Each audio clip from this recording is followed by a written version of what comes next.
Hi, I'm Larry Reed, and you're listening to the Libertarian Christian Podcast. Welcome to the show that gets Christians thinking about faith and politics. Get ready to challenge the status quo, expand your imagination, and tackle controversy head on. Let's stand together at the intersection of faith and freedom. It's time for the Libertarian Christian Podcast. Welcome to another episode of the Libertarian Christian Podcast, a project of the Libertarian Christian Institute. I'm Doug Stewart, and we have an exciting episode for you this week. But before we start, we need to spend a few minutes in Dr. Art Carden's economic imagination. Hi, this is Art Carden from Samford University's Brock School of Business and Forbes.com. Did you know that recent LCI podcast guest Michael Munger is an expert on unicorns? To find out more, stay tuned. Our guest today is Sean Malone, who is the Director of Media at the Foundation for Economic Education. Sean studied music performance and composition for film and multimedia at the University of Nebraska-Lincoln and New York University, and he has worked in various creative and producing roles in New York and Los Angeles. Sean's films had been featured in the mainstream media and throughout the free market educational community, and he's here today to talk with us about how not to be fooled by the media and how to promote liberty with media. Sean, thanks for joining us. Hey, thanks for having me. So, when I get on Facebook, you're one of my friends on Facebook, and you're pretty prolific, and you talk about what's going on in the media a lot and what sort of annoys you about how a certain article is written or an ad was produced or things like that. And I'm sure with me, you can sort of sense the tension on social media is pretty palpable about the people's frustration about how the media works. And I guess in some ways, we're going to talk about media in two different ways. One is like the generic term of like how to use media as art to promote liberty, which we'll talk about later. And then the other is like the mainstream media, the news media and outlets of things like that. So we're going to kind of talk about that first. I woke up this morning and my wife was reading something and she goes, wait, so now I can't even trust Snopes.com because some controversy. I didn't even read the article that she was talking about. And I'm like, oh yeah, I've already known this for like several years. Yeah. Snopes is one of these weird things. And I mean, geez, I don't know if we can get into Snopes all we want here, but Snopes is funny because Snopes has always been a sort of a weird source, honestly, because it used to be run by like a couple. Just like two people for a long time. It's still got a very, very small staff. Their own political convictions are pretty clear. They've been pretty outspoken about a lot of that kind of stuff. And while it's great to have fact checkers, it's also actually really good to have a lot of different fact checkers that come from a wide range of political perspectives and philosophical perspectives. And for the last 10 years or so, it just feels like everybody just drops a Snopes link as if that is the be all and end all of all fact checking. And it's always kind of cracked me up because it's facts are, and I think we should get into this probably a lot more. Facts are not as obvious as they often appear. And also, as a lot of my academic friends say, facts don't interpret themselves. Right. So it's always been a problem with Snopes. They will. Well, and I feel like in our culture, we've gone beyond the need for just simple fact checking.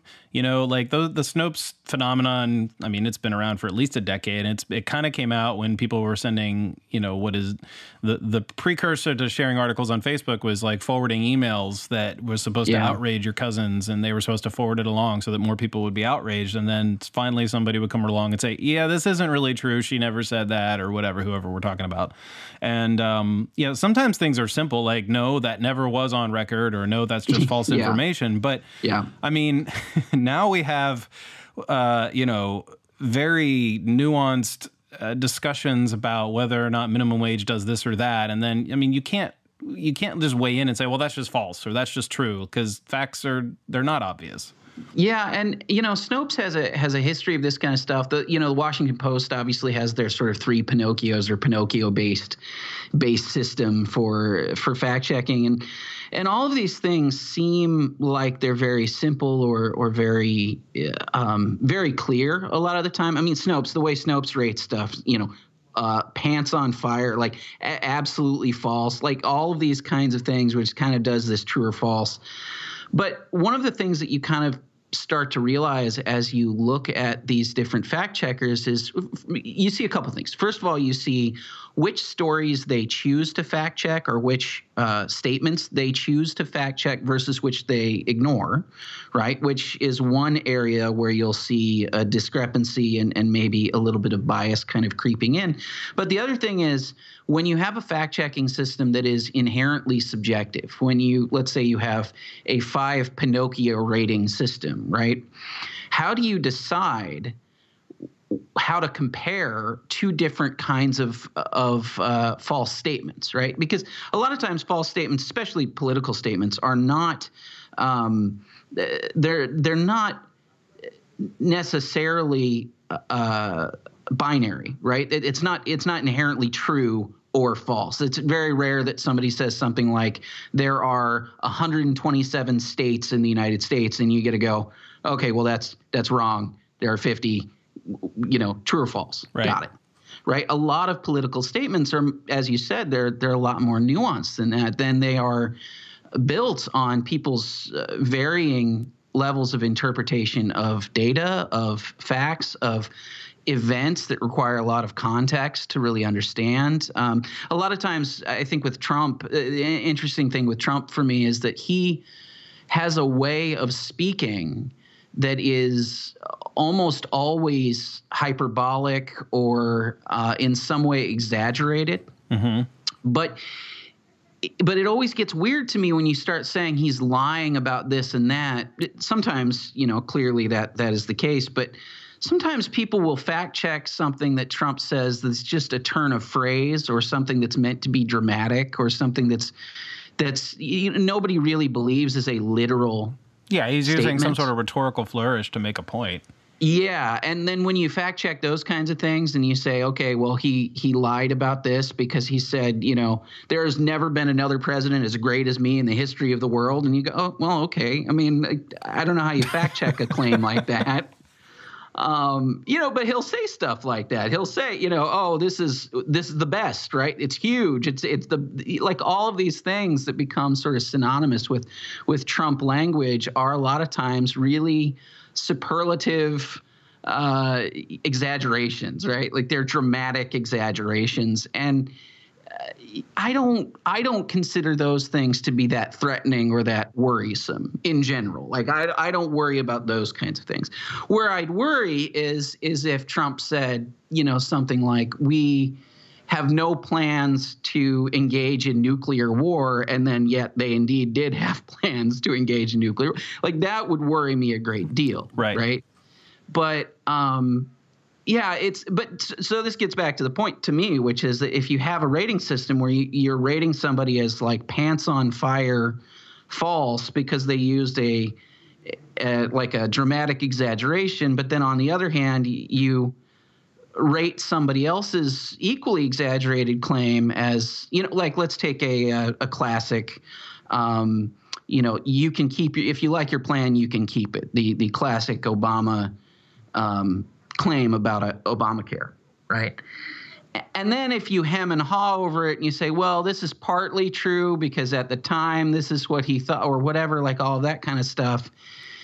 I don't know if there's any actual way for human beings very fallible human beings, right, to rate those things objectively and then to come up with a rating system that is as clear as a lot of those rating systems often appear. Right. I wouldn't call that, to give him the benefit of the doubt in that case. I was never assuming he was lying about that. He probably had every good intention to allow that to be the case, but circumstances beyond his control, Sure. The natural world and economics and stuff like that made it impossible. And he couldn't have foreseen that because how would he know? Or something along those lines. Like lying, it's not lying. It's that's the thing. I think there are a lot of ways to interpret a statement like that. And look, I think I don't know what Obama knew or did know. What we do know, is not to go down a rabbit hole of ancient history. We did know that Jonathan Gruber, who's one of his advisors and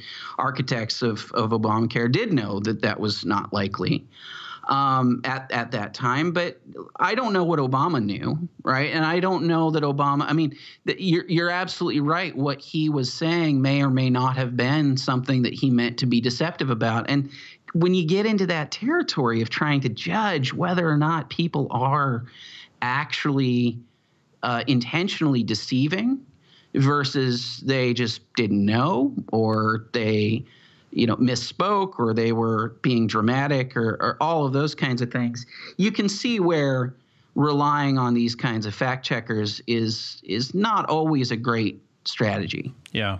Well, that brings up the larger question of trust. I mean, as soon as you have somebody who doesn't trust Obama, just for whatever reason, they're going to call him a liar. And if people don't trust Trump, they're going to call him a liar, even if it's just an opinion being spouted that happened to turn out to be wrong or whatever. And I think it seems to me that that's filtering down to just everyday mistrust in news sources, news headlines. I mean, these headlines, I can't believe how misleading they are. And I just don't trust things. Like, I'll read a headline and I'll read the article, and like the second to last paragraph sort of disproved the actual headline itself. They like bury the real data or the real sort of situation and context. And, it's all clickbait. It's just more eloquent clickbait than the BuzzFeed stuff. Yeah, and clickbait's got an interesting history too, because I've been doing media production work for, well, pretty much my entire adult life. I started as a musician and composer and working on, actually when I was in grad school, I worked as a music supervisor for a commercial music production house in Manhattan. We did advertising. And so I've been around that world for 15, over 15 years now. And then I've been a producer of, videos and podcasts and all kinds of stuff like that for the last 10, straight, to doing the kind of work that I do now. And so I worked as a video journalist for a while, and all of this stuff has been growing, and it's been like a little arms race of headline writing and article writing and video production. And this arms race has always been like, how do we get the most clicks? And how do we get the greatest number of eyeballs as quickly as possible? And especially in the early days of like YouTube and Facebook and all that kind of stuff, it almost seems quaint to what it is today, because a lot of the clickbait was very obvious. The stuff where it would be like, I bet you don't know who said this insane thing, or, like 10 ways to whatever. Yeah. And the fifth one will blow your mind. Yeah. And this will blow your mind or whatever. And everybody would look at that stuff and go, this is ridiculous. We all know that the fifth thing is going to be just as boring as the first, 1 through 4 or whatever. But we all got sort of used to, the way that Upworthy started writing stories, and the way that BuzzFeed started writing stories and all that kind of stuff. And then that clickbaity quality kind of permeated into everything else, because it was actively successful. I mean, it was very successful, right? Like, it was, if you wanted to see what people were sharing and sending to their peers, and thus the stuff that was actually getting ad revenue, it was all that kind of content. And I think it's a little more sophisticated now, but I think that the essence of it, where it's almost every article or headline is designed to play on some visceral emotion, some fear, some sense of status seeking, some sense of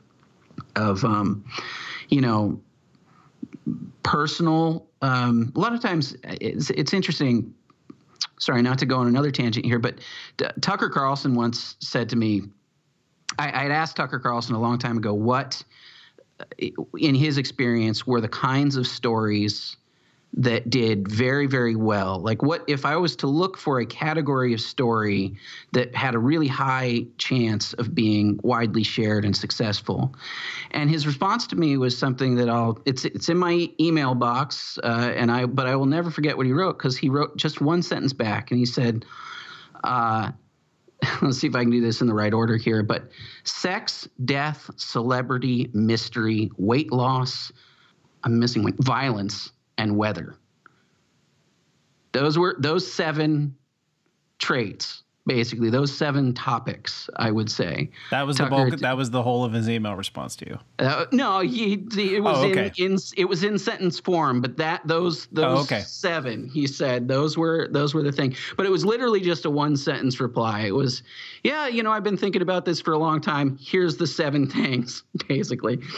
And I thought, and so the hilarious thing to me was, maybe a couple weeks, it couldn't have been much more than a couple weeks after he and I had this exchange, I was at the grocery store and I saw a tabloid magazine, like a, UK Mirror or something like that. And it literally, the entire front page was dominated by the words celebrity sex death mystery. That was the headline. And I was like, oh my God, like 4 out of the 7 is the headline, right? So he was right. He was right. Yeah. No. 100% right. Yeah. And the reality is, if you really think about what that stuff means, it means that we're all kind of motivated by these visceral concerns. We like the idea of feeling like we know more than other people. We have higher status than other people. We like looking into the lives of people with higher status than us, right? We like that celebrity thing. Violence and mysteries, and death, like they all play on our deepest fears, right? They play on the unknowns of life and the things that we're all very worried about and concerned about. Weather is a visceral thing. It's something that you have to know about, it's going to affect your day in a really direct kind of way. And I think that over time, what used to be pretty straightforward news has sort of caught on to what tabloids understood decades ago, which was that you will sell a lot more papers, you'll get a lot more clicks if you play up on one of these visceral emotions. Do you think that sort of evolution or shifting has increased the amount of distrust people have? Because to some extent it still works, but on the other hand, people are onto it a little bit. Oh, absolutely. I totally think that it's affected the way that people trust me. And part of why I think it's affected that is because even though it's always going to work because you are playing on somebody's actual emotions, it's very hard for a lot of people when they get that emotional response to not react to it, right? We don't have to go into, there's a lot of brain science around this, and there's this thing called an amygdala hijack, which is essentially your amygdala is where all of your emotional responses come from, right? So people a lot of times call it the lizard brain or whatever, the oldest part of your brain, and it's the part where all of your fight or flight instinct kind of takes place, right? And a lot of times once that fight or flight feeling kicks in, the amygdala hijack is that it basically takes over the rest of your responses, and it's very hard to back off on that. You have to be real careful about allowing that to take over, because otherwise you'll go into this sort of cascade of fear, and you'll do the thing it's there for a good reason, right? It's there right. Because if something is attacking you, you should do something about it. But the problem is you can really easily tweak that response when you are telling somebody that, your kids are like, local news has done this for decades, right? Like, are your kids safe at the local swimming pool? Find out at 11, right? You're like, oh my God, my kids aren't safe at the pool. I'm going to have to tune in and find out. But I think when you do that endlessly, and when everything is so breathless and everything is so incredibly heightened in terms of like everything is immediate, urgent problem. It's life or death. It's, politicians that we don't like are evil. Not I disagree with this guy because he's got ideas that I don't like or because I think his facts are wrong or whatever. But no, actively Hitler, right? Orange Hitler. That becomes the boy who cried wolf at some point. That becomes a problem where you can't escape the fact that all of these hyperbolic claims ultimately don't materialize in the way that you've presented them. Yeah. So I want to talk a little bit about some more specific recent things. I mean, we're recording here in early 2019, and there have been several media stories that have played out more than a couple days or a couple weeks. I mean, one right now is coming to light that there was like this made up assault. We're about a month away from the confrontation from the Catholic high school kid and the Native American veteran. We have a whole bunch of like things coming that we've experienced in our recent I don't know. It's recent, even in the Trump time warp sense of recent. Yeah. Like, I remember these things. And honestly, it's why it's your commentary on Facebook is why I want to talk to you more formally about this. It's kind of nuts, right? That the Covington thing is a month old and it feels like ancient news now.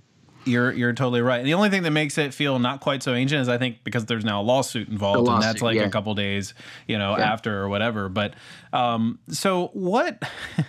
It's a thought I had a few minutes ago as you were explaining this amygdala hijack is that it almost feels like if you can be sort of first to market, so to speak, as a news agency, and you can hijack the collective sense of outrage, then that'll carry you for a few days, maybe only a few hours if you're unlucky, but probably a few days. And then it may not even matter if all of that fizzles out. Like, you have to some extent, you might take your chances, but like if you can post the story and provoke the outrage, you get all the attention and possibly more profit.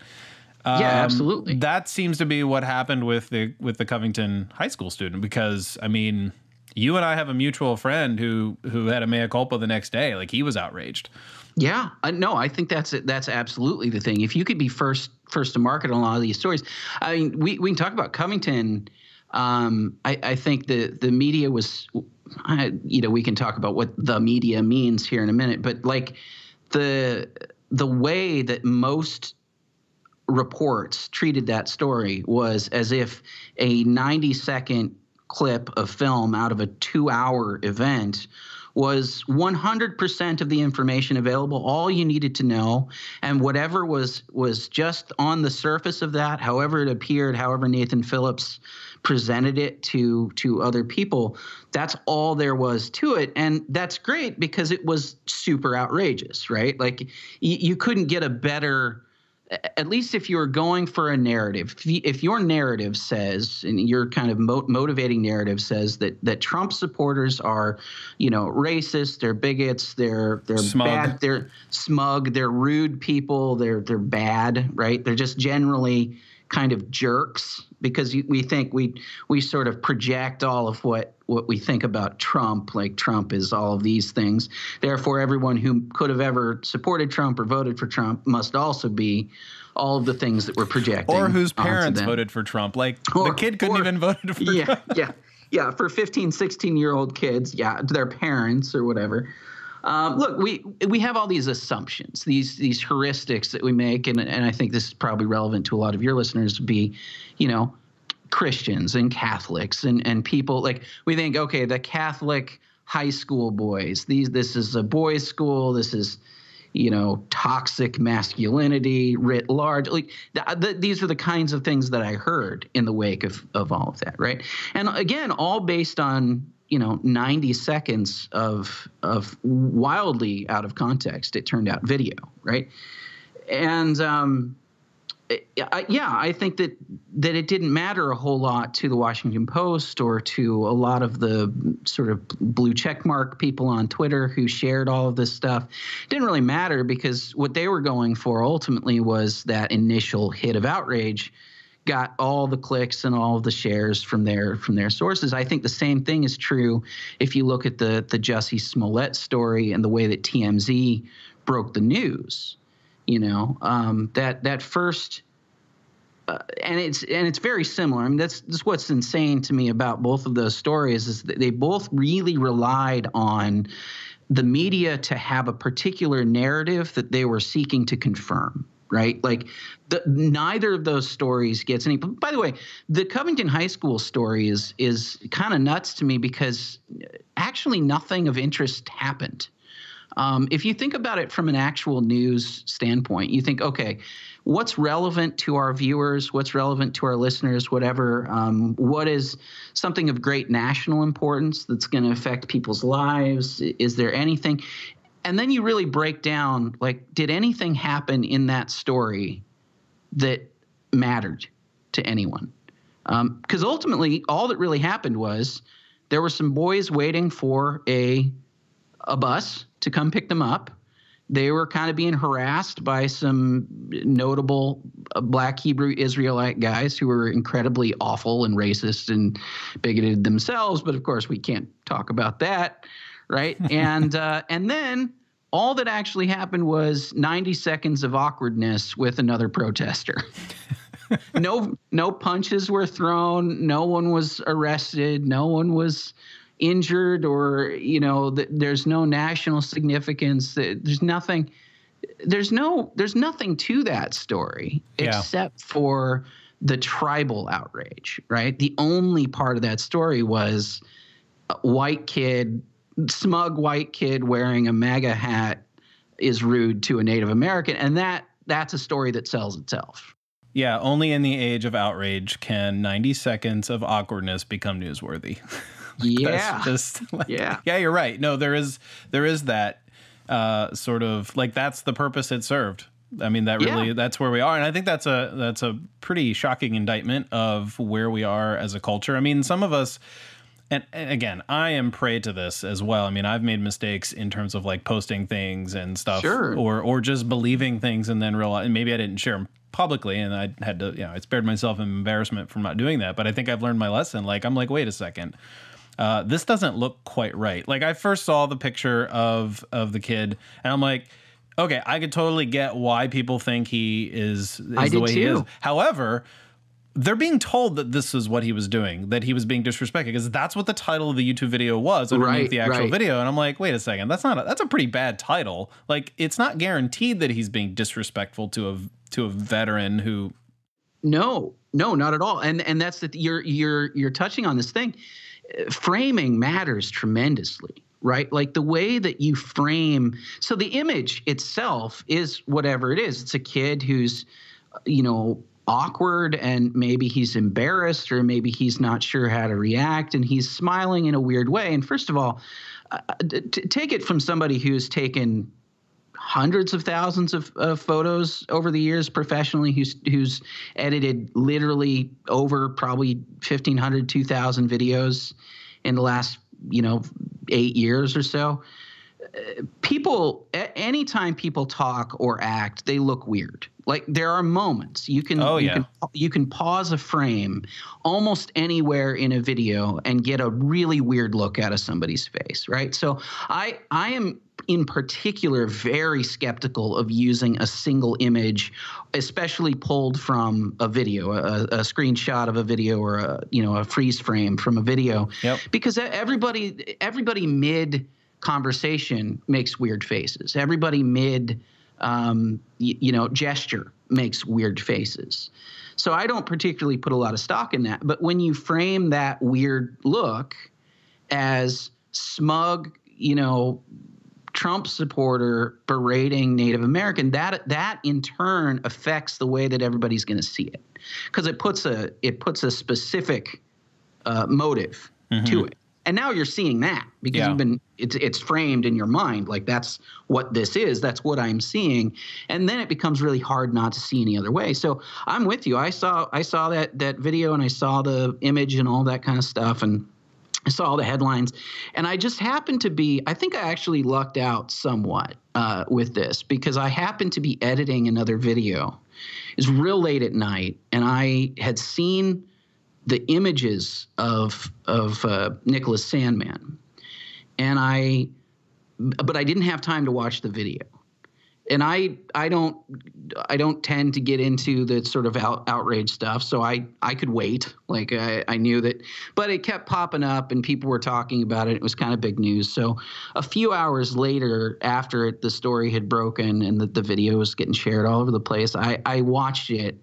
And from what I was reading from everybody's descriptions versus what I actually saw in that 90 seconds were so incongruous to me that when I shared the video, I shared it with a question. I was like, is there more? Am I missing context? Because people were saying this kid is racist, and he's saying that they were saying build a wall or whatever, all this stuff. None of it was in the 90-second video. So I was like, and they were like, they got in his face, and I'm like, I don't see what you're seeing. So I asked the internet to help me to provide additional information, to provide the proof that this kid was this smug, racist jerk, whatever that everybody was saying he was.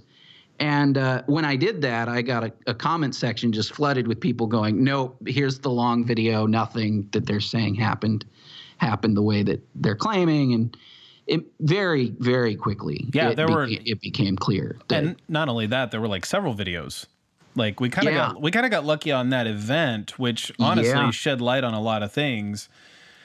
It shed light on a lot of things. And I was, I have friends that are on like the other side of the spectrum who get kind of triggered for the reasons that these videos actually came out. And he was like, I'm still waiting on this one. This one's a little puzzling because we don't have enough. And I'm like, well, kudos to you for not sharing something before.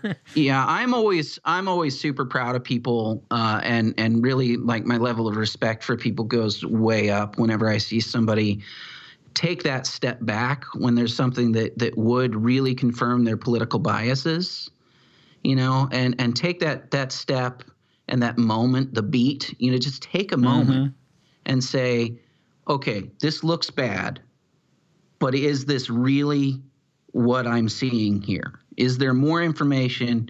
Is there something else that adds context to this that I don't understand before I rush into, outrage posts and anger and God, what happened to those kids, death threats and having celebrities call for them to be doxxed and having, their school shut, people, writing messages to the Catholic Church saying like they should shut down the school and all of this kind of stuff.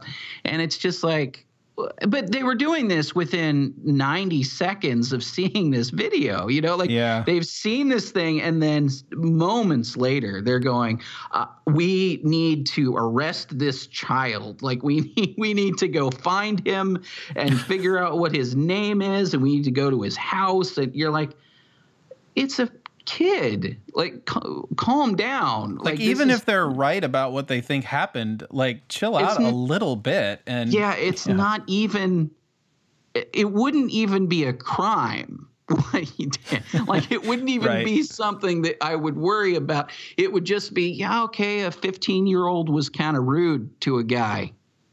Well, he's a high school kid. Right. Okay. Yeah. I mean, no, not for nothing. When I was in high school, we'd go to movies, and then my, friends of mine or people that I went to high school with would throw candy at the screen. Like the kids are jerks. Like that's just kind of how kids are. And like I don't really feel like we should rush to ruin somebody's life over that, even if that were the case, right? Like it would be a weird thing to try to destroy somebody's future prospects over. Yeah. So you're basically just saying boys will be boys, right? Oh yeah, boys will be boys. Let's segue to something else that's right on that topic. Oh, I know where you're going. Oh, you do. Actually, before I do that, we're going to talk about the Gillette ad. Yeah. One of the reasons that the Covington school boys in Washington, that phenomenon is pretty easy to kind of track what happened and what went wrong. There's 90-second video, doesn't provide the whole context. People get outraged prematurely. And then later there's another video and another video and a longer video. And then there's other witnesses that come in and testify. And then there's an admission by, is it Nathan Phillips, that he didn't really serve in Vietnam. He just served as a veteran during that time. And like everybody's like starting to question this. So like you can kind of see in retrospect how it unfolds. And you say, oh, in this case, we didn't have enough information and we got outraged too soon. And in one sense, that's a pretty easy example of what we can do to not be fooled by the media is just wait take a deep breath, wait till morning. Don't do this at 1 a.m. and retweet your outrage that you think is happening, even if it's true, or even if your outrage is legit. That's one way of doing it. But there's other types of media presentation that we see that we don't really know what's going on. We don't really know what's being influenced. I mean, I think there was the debate. This is probably back in like November. There's some footage that the White House released, and people were saying it was doctored versus not, and the Jim Acosta video, which I actually did a breakdown of. Yeah, and so I remember reading your opinion, and you're like, I do this all the time. I've, your whole like spiel on how much editing you've done. You're like, this is not like, people just don't know what they're talking about when they do this. So there's those kinds of situations. Yeah. I want you to break that down just briefly on that. Yeah, let's talk about the Acosta video for a second. Like, people were going nuts over the Acosta video because they were saying, so what happened was, for people that don't really remember this, is that the Jim Acosta, if you recall, the moment where he actually got kicked out of the White House press corps was based on a moment where he was sort of bogarting the mic. There's a White House intern who was trying to take the mic back from him after he'd already asked a couple questions, and Acosta tried to avoid giving that mic back. Now, I think both sides got this both sides went a little bit nuts on this, because the left kind of did the thing where they said that Trump had doctored a video, or Trump was sharing a doctored video because Sarah Huckabee Sanders had retweeted a version of the video that was on. Somebody had probably tweeted her, and that video had some. It had a repeated part where it was slowing. They claimed that it slowed down, or actually they claimed that it was sped up, which was funny because it was actually slowed down, which is hilarious. But they claimed that they had sped up the video to make it look like Acosta's hand had come down on this intern's arm harder than it did. So that was the left side of it. Then on the other side, like, Trump's administration at one point said something that Acosta tried to assault this girl, and it was just, no, neither of those things happened. Like, what actually happened was just that a video got shared on Twitter and just compressed, as you do when you compress video so that it can actually stream over low bandwidth mediums, and it just had some artifacts in it. I went through it frame by frame because I got really curious. I was like, well, look, I am eminently qualified to review this. This is what I've done for a living since 2002. And I've been an editor since then, and I edit 60 hours a week and have for the last 10 years. And I went through, and there was nothing wrong with it. In fact, the only thing that actually happened was that you started getting drop frames in the video, which didn't speed it up, didn't make it look like Acosta was moving faster. It actually made it look like he was moving slower, which really wouldn't do any good if you're trying to doctor it to make him seem like he was being more aggressive. So, and all of that was it's just an artifact of bad compression. It just there's nothing there. There was no there at all. But of course, also when I looked at it, I realized that Acosta wasn't assaulting the girl. He's just trying to hang on to the mic. So both sides are doing this sort of political, partisan, tribal gamesmanship where they're trying to make the other side look bad, and both were kind of ridiculous. Yeah, making the other side look bad. That's sort of the game now. Yeah. Yeah, you're right. Tribal is the word to use, and I think there's some benefit in the concept of tribalism, but in the way that we're doing it and the way that it's become, it's just like, yeah, it's terrible. It's bringing out the worst in a lot of us. I agree with you. Tribalism is something that I try to avoid a lot, but I agree that there's some benefit to group solidarity, right? Like, there's some benefit to having a community that you belong to that is loyal to you in some way, But when that takes precedence over truth and over honesty, and takes precedence over even sort of basic ethics, like when you're willing to go after a child because they aren't in your tribe, because they're wearing a hat that signifies something that you hate, like, what are we doing at that point? Like, that's gone wildly too far. Hi, it's Art Carden again. A little bit ago, I asked you whether you knew that Mike Munger, a recent LCI podcast guest, was an expert on unicorns.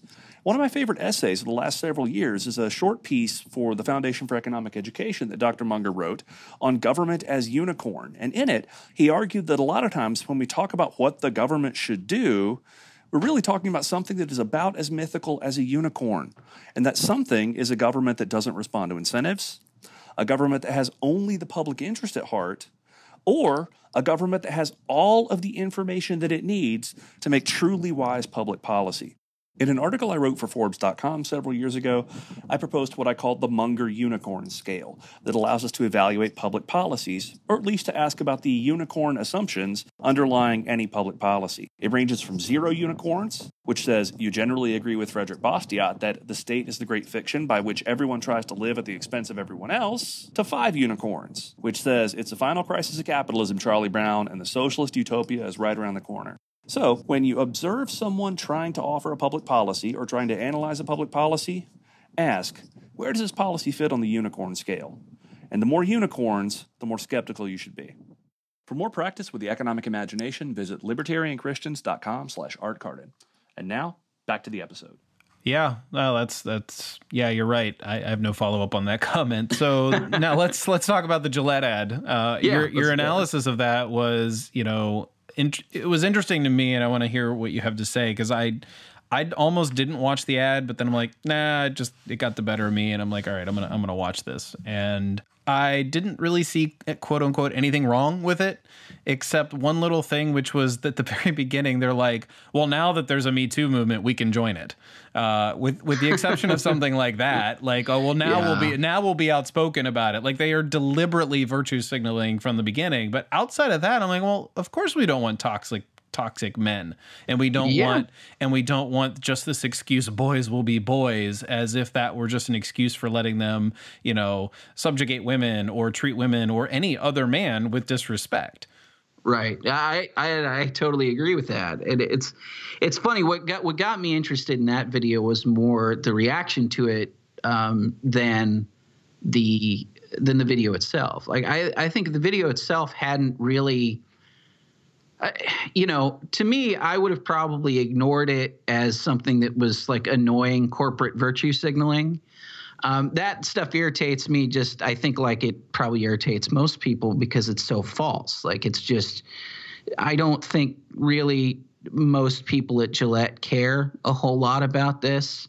I think, as you said, I think they're being incredibly opportunistic about, like, Gillette didn't lead the way here. They didn't right. do this before the Me Too movement or before any of that kind of stuff became popular. They're just jumping on a bandwagon that's already kind of existing. But I had a lot of people who I knew, and mostly other people actually was pretty clear about this when I was writing. It's a weird split. Most of the real like progressives and leftists that I know, and I actually have a large number of friends who fit into that category, they got it. I think they got that this was signaling to them. They got that the toxic masculinity, the Me Too, a lot of the framing. We talked about framing earlier, and framing comes into play in the Gillette ad a ton. I mean, you look at the race of the various people, the age, the context of all this stuff. We're very visual animals, right? Like we see stuff and we connect emotion to memory, and so all of the way that you actually produce a video like this comes into play. It's not just the language used; it's every aspect of it. And so you look at this video, and if you are real conservative, you probably look at it and say, this is really insulting to men, right? But if you look, and also partly because the tribal language is all very progressive. It's Me Too. It's stuff that would deliberately trigger conservatives, right? Mm-hmm. Like even the toxic masculinity concept, I think, is sort of triggering in that sense. But it's also very triggering to liberals, and they're very big fans of it. So I think both the conservatives and the liberals really got it. The ones that I had a lot of friends who didn't get it, and this was the weird part to me, was like a lot of sort of libertarians I know, in particular, the sort of left-leaning kind of libertarian group, posted a ton of stuff that was like, I don't understand why anybody would dislike this. I have no idea. I can't imagine why anybody would have see anything wrong with this. And so I ended up like having a bunch of discussions with people about it over the course of a couple of days. And then I was like, look, I can explain this to you. Like every aspect of the video as you go through is deliberately like designed to appeal to progressives. And in doing so, they are speaking in a language that conservatives find to be pretty insulting. And so, and a lot of that comes into play with things like the boys will be boys moment in there. I think if you look at what's actually happening in that scene, you got a couple, 7-8-year-old kids kind of roughhousing at a barbecue. And then the thing is, one dad says boys will be boys, and then it's a line of dads, stretching into infinity, all chanting boys will be boys. And the whole context of this is to say that men, and this is where I want to be clear, like they're pretty much saying all men. Mm-hmm. Thus, you have an infinite line of men, right? Like if you're just saying one man out of a large group is saying something we don't like, then you'd have one guy. But no, you have the entire infinite line saying the thing that you don't like. Right, so right. It's pretty clear what they're going for here. And that obviously was insulting to a lot of people. I don't know why that's that shocking. I think that I'm not saying that you should or should not be insulted necessarily, but I would say that as a piece of messaging, it was pretty clear what they were trying to convey. And it baffled me the number of people that I talked to that didn't seem to pick up on the really obviously heavy-handed strategy that they had employed. So you're saying you're not surprised at the... Well, I'm not surprised that people were upset about it, nor was I surprised that people who were of a sort of a leftist bent loved it. Like, I'm not surprised by either of that. Like, it was very clearly targeted to people who were, left, kind of left-leaning progressives, and really targeted to sort of SJW kind of left, social justice warrior kind of left. And, that's pretty triggering to conservatives. It just baffled me that other people didn't just understand that that's what it was. Like, there are a lot of people were just saying, well, because a lot of the libertarian crowd I had talked to was like, yeah, but we want to live in a world where people don't beat each other up. I'm like, of course we do. Stand up for each other, yeah. Of course we do. Like, there's nothing wrong with that. There's nothing wrong with people getting into. But I think where it started to go off the rails for me was that I would see people making this argument. They said, well, the only people who don't like this ad must be backwards thinking bigots who believe that we should just be beating each other up and sexually assaulting women and all that kind of stuff. So it became this once again, like, if you don't understand why people are upset about it, it became a projection, an opportunity for projection, I should say, of all of these nefarious motives on the people who criticize it. So it became like, well, you don't like it. You don't like an ad that rejects toxic masculinity because you support toxic masculinity. You're like, well, no, it's not. It's not because any of these people didn't like, wanted to go beat up women or whatever. Like, that's not what they were objecting to. They were objecting to the very clear messaging of the video that was designed to insult them. And I don't see why, and not because they all think men should do bad stuff, but because they think that men don't predominantly do this kind of bad stuff. Right. Like overwhelmingly men aren't just excusing little children beating each other up. They're overwhelmingly not just okay with sexual assault or abuse or bullying or all of that kind of stuff. Most of us don't like any of that kind of thing, right? Like, I don't know where we got this idea that the majority of the world is just waiting to abuse other people. But like, if you actually have relationships with people, it's pretty rare. I mean, right. Like, how many people in your life like are toxic in that sense, right? Yeah.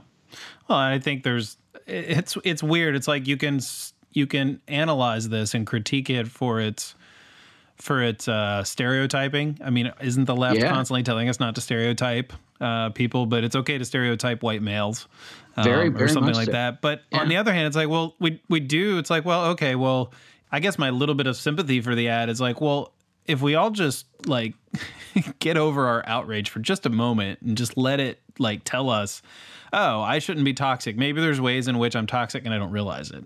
And that involves some self-reflection. It doesn't necessarily need a Gillette ad to do that, because I should be doing that anyway. That's maybe the bigger problem with the, like I said at the beginning, that's my actual beef with the ad is that I don't want to be preached at by Gillette. Like I yeah, don't. That's true. If I need Gillette to help me be self-reflective about my toxic inclinations, if I have any at all, then what does that say about me? In the first place, right? Yeah, fair point. For me, what I feel like is that I agree with you. I think that if people could take it as it is on the surface without understanding all of the subtext and kind of being insulted by the subtext of the ad, then it just would have passed over and people would have said, yeah, okay, whatever. I kind of agree with that. I think the problem in this particular case was that the subtext was so aggressive, right? Like as a marketer, as an advertiser, as somebody who is writing and producing this kind of content, you make all kinds of choices, right? Like your whole job is to make choices and decisions about what to show, what not to show, what words to include, what words not to include. And the Gillette ad very intentionally chose a lot of words, a lot of imagery, and a lot of ideas fundamentally that were going to be kind of I want to say insulting to conservatives, because I want to be clear about what I mean by this. Like it chose language that is synonymous with a very extreme strain of the left, the sort of social justice warrior left, right? And anybody who's had any kind of contact with that kind of group, I'm sure you're familiar, more or less. I mean, it conjures up all of those experiences. It conjures up Antifa. It conjures up the sort of radical intersectional feminists who will scream at men for having an opinion. It conjures up all of these things that it can't really separate itself from, because it's baked into the subtext of the ad. So it's all part of that. And one of the things I wrote sort of at length is going back to Marshall McLuhan and this idea that the medium is the message, right? And people forget that. Like the message that Gillette, like if you just took the Gillette script and you stripped it of all its imagery, or you just took some of the imagery and you said, look, hey, we don't want people beating each other up or chasing kids down the street, the gangs of bullies or whatever. Basically, everybody in the world would go, yeah, right. Yeah, no, nobody wants that, right? But when you add to it all of this additional subtext, it becomes inescapable that it becomes a tribal thing. And I think that was conscious on Gillette's part. I think that they were targeting that. They were targeting left-wing kind of, consumers. I guess that's who that ad was for. So I'm fine with it being for that group. I just think it's silly to not understand that when you do that, especially when you do that as extreme as they did, that you aren't going to alienate a bunch of other people. Right. Why are you surprised that you haven't, that some people are outraged? Yeah. And by the way, libertarians do this all the time, and it drives me insane. It's something that I've been, it's really a major part of my career has been trying to help libertarian organizations understand that when they say things like taxation is theft, or like every government official is a corrupt murderer, which you'll hear sometimes. And, any president who's ever presided over a military action is now a complicit killer, right? Well, it turns out when you say inflammatory stuff that a lot of people don't agree with, they're going to get offended by it and not take you and not like what you're presenting them. So this isn't like a unique phenomenon. It's obviously like when we speak, we're speaking to a specific audience most of the time. But my thing is you have to be careful how you present messages so that you are aware of the fact that, like, just because you're getting a lot of likes from the target, you should be careful to try to avoid getting more dislikes from everybody else. Right? Yeah. Because your goal ultimately is to increase the net gain of brand support. And I don't know if Gillette did that or not, but I suppose that remains to be seen. But they avoided having to pay for a Super Bowl ad. That is true. They gained at least a few $1 million from that. So absolutely. Well, I thought I was going to have to hard pivot from what we were talking about to communicating properly, but you just kind of did that for me on how we communicate carefully our message. You've been doing powerful media and video and film for the Liberty Movement at FEE and I'm guessing elsewhere. So tell us a little bit about your experience there. Doing that. Well, so it started, I'll actually go back sort of to the beginning because I think it's sort of relevant here, which is I was working in the music industry in Los Angeles, and this would have been 2008, 2009. And my roommate at the time was working for a trailer house, a company that makes movie trailers. And he was an editor. And this trailer house that he worked for, the owner of the trailer house was good friends with Hillary Clinton for whatever reason. She has a lot of Hollywood friends, and this just happened to be one of them. And so they ended up doing an ad or I don't even know what you would call it. I would call it an industrial, but I don't know if that term translates to anybody else. It's essentially like an educational explainer for people inside a particular industry. But in this case, it was an ad that was intended to generate support for basically more government spending on foreign aid based on concerns with global warming and food shortages in Africa and stuff like that. And this thing, and I watched this, and I watched as my buddy was participating making it. It was narrated by Matt Damon. It had gorgeous cinematography. It had gorgeous music, and it's about 4 minutes long. It's basically 4 minutes of Matt Damon saying that the world is going to end and the United States government needs to spend a whole bunch of money to stop the world from ending. And I watched this, and then I would turn around and look at any kind of libertarian media, anything that would even remotely challenge that narrative, right? There was nothing. I mean, there was just nothing at all. And so I started making stuff. I thought at the time the only thing that was available really, the Mises Institute had some old lectures. FEE also actually had some old lectures that they probably filmed on a Handycam and put up on YouTube. Reason TV was just barely getting started at that point. I don't know if anybody else remembers this, but Drew Carey was originally a major financer for the beginning of Reason TV. And so they had just done Reason Saves Cleveland with Drew. And that was it. That's basically all there was. And none of it was particularly compelling. The Reason stuff was starting to get compelling, but there's nothing else that was very interesting. So I thought, well, look, I've been working in this industry for a long time. I've got some editing skills. I hadn't used them in a few years because I was just working in music, but I thought, I think I can do this. So I took actually a FEE article about sort of a Hayekian article about profits and what profits were as a price signal and other kind of wonky stuff. And I turned it into a short, I think maybe it was like 5 or 6 minute video, narrated with sort of motion graphics and whatever. And I tried to do something that I thought was compelling. And I don't know how many, it didn't get a ton of views, maybe 7,000 views, but it did okay.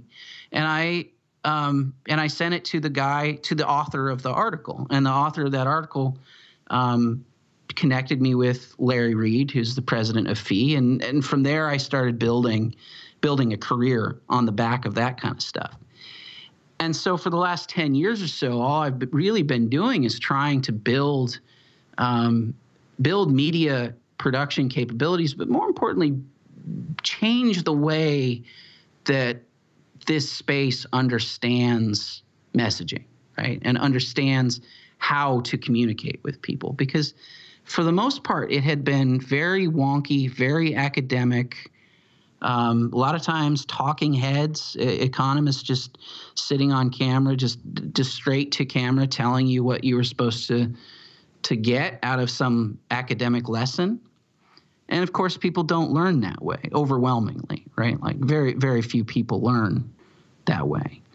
So I started to push for more narrative storytelling. I had done some documentaries and all that kind of stuff. And yeah, over the last decade or so, I've certainly learned a lot about doing this kind of stuff. But also I've found that a lot of the obstacles still sort of remain. Like there are a lot of people at a lot of different organizations who are very uncomfortable telling emotionally relevant stories. They're uncomfortable with producing content that is not very strictly academic. And I honestly, I think that's a shame, because I think that's one of the areas where we kind of fail. So what's your favorite kind of content to produce? Well, I've done so much. I would say actually probably my favorite things, there are a couple. There's the larger scale documentaries I've done. There are a couple that I'm incredibly proud of. There was one that I shot inside a prison in Texas, which was about a program called the Prison Entrepreneurship Program. They teach inmates. There are inmates who are within a couple years of release, and they teach them entrepreneurship and business skills. They teach them how to create a business plan, pitch in possible investors. They teach them how to create value in the context of a market. And their recidivism rate is considerably lower. I think their recidivism rate's like 6%, when Texas overall is about 25%. Their guys are actually getting out and getting jobs. One of their guys, maybe a couple of them, are millionaires now. It's an incredible program, and I was super thrilled to be able to do a documentary about that. And then recently at FEE, I executive produced a documentary on Magat Wade, who's an entrepreneur who's bringing the ideas of entrepreneurship and free markets to Senegal, to Africa, where there's very little of that kind of stuff happening. And she grew up there, or she was born there, I should say, and it's very important to her that she brings back economic success to an area that's very tightly restricted and controlled. And so those are the things I'm probably most proud of. But honestly, some of the most fun stuff is like I used to work with Remy Monosifi on Go Remy videos and just doing funny music videos and stuff. And so it's a wide range, but I love all that kind of stuff. So you've been doing this for about a decade or so in terms of like just the liberty space. And I know there's a lot of newcomers to either the liberty movement, or like they're coming into their own in terms of like what they want to do professionally, and they might want to follow in your footsteps and create good media. And there's a lot of good libertarian stuff out there. I mean, I remember like 12, 13 years ago when I sort of transitioned to being a libertarian, I'm like the Keynes Hayek rap video was like the first big thing that came out of anything. And then definitely. And I don't think I knew about Reason TV at that point, but I do remember Drew Carey being a big, like well-known libertarian. But no, I didn't know that connection that you made for us. So what advice do you have now that there's just so much out there? What do people avoid if they want to kind of get in? And what do they avoid? What do they pursue? Well, so I think there are a couple things. First of all, I would say really, really focus on the quality of your work. And some of that is get outside the libertarian space. I didn't start here, right? Like I actually went to school to work in the proper entertainment industry, right? Like I did not go to get an economics degree and then go this route of being in a think tank or whatever. Like a major in economics and a minor in video production. Well, that you laugh, but that is actually a lot of the people that I've encountered over the last 10 years or so, interns and people who are trying to get into doing more video production. That is exactly their route. They were poli-sci majors or economics majors or whatever. I would highly recommend don't do that.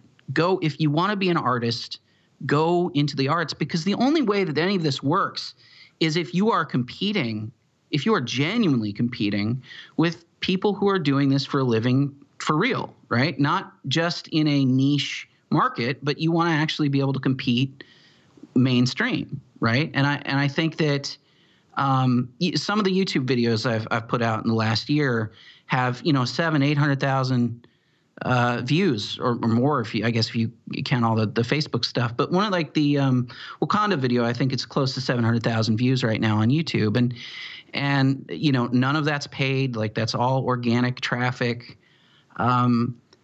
If I didn't care about the quality of the video and the actually competing with legit producers, maybe I would sit here and I'd be content that a video got 100 views or 500 views or something. I'd think, oh, a couple thousand is great. I don't. I'm always looking for I'm looking for the ability to produce stuff at a level that's actually competitive with the stuff that everybody else is seeing.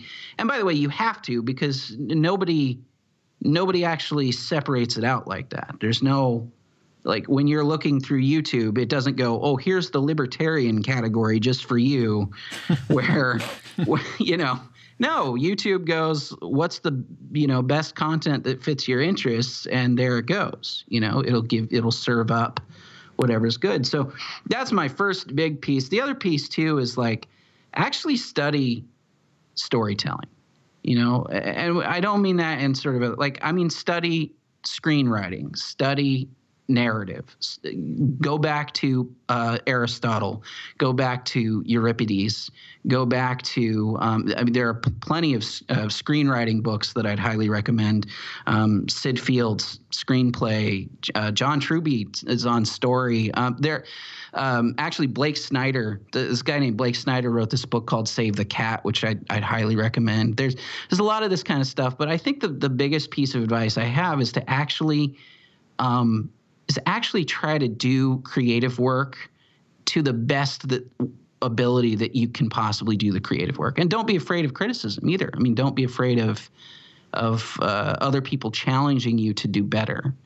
One of the things I've seen over the years that's always just been super disappointing is that you just get a lot of people who think small. They just think in terms of being a big fish in a very, very small pond. And that's not going to be how we get there in the end. Well, Sean, I really appreciate your insights. Thank you for spending a lot of time with us here. And where can you've mentioned doing stuff at FEE on YouTube. What are some of the places that people can find? I mean, obviously we can Google your name, but like where can we find you on YouTube? Is there a channel? Yeah, I think the best thing to do, the channel that I'm spending 99% of my time on right now is FEE's YouTube channel. It's youtube.com/FEE online. And you can look at all of our other social channels, Facebook, Twitter, Instagram. It's all the same, @FEE online. Awesome. Thanks, Sean, for being with us. Thank you so much. Appreciate it. Thank you for listening to another episode of the Libertarian Christian Podcast. If you liked today's episode, we encourage you to rate us on Apple Podcasts to help expand our audience. If you want to reach out to us, email us at podcast@libertarianchristians.com. You can also reach us at LCI Official on Twitter. And of course, we are on Facebook and have an active group you are welcome to join. Thanks for listening, and we'll see you next time. The Libertarian Christian Podcast is a project of the Libertarian Christian Institute, a registered 501c3 nonprofit. The audio engineers were Doug Stewart and Jason Rink, and voiceovers were by Matthew Bellis and Caitlin Horn. If you'd like to find out more about the LCI, please visit us on the web at www.libertarianchristians.com.